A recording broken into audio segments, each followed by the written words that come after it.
কন্যা সন্তান প্রসব করার অপরাধে আসামের যে মেয়েটিকে পুড়িয়ে মারা হয়েছিল, আজ তার মৃত্যুবার্ষিকী।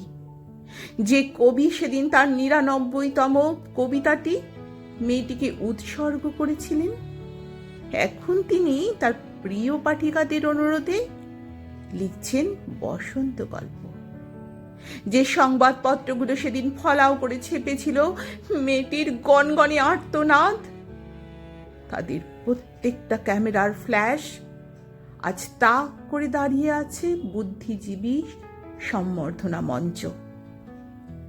যে অধ্যাপক তার অনুগত ছাত্রদের বলেছিলেন আগুন জ্বালো, তিনি তার সদ্য বিবাহিত দ্বিতীয় স্ত্রীকে নিয়ে এইমাত্র চলে গেলেন স্বাচ্ছন্দ্য মধুচন্দ্রিমা যাপনে।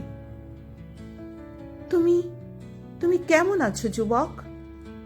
তুমি কি মশাল জ্বেলেছ তোমার মশাল?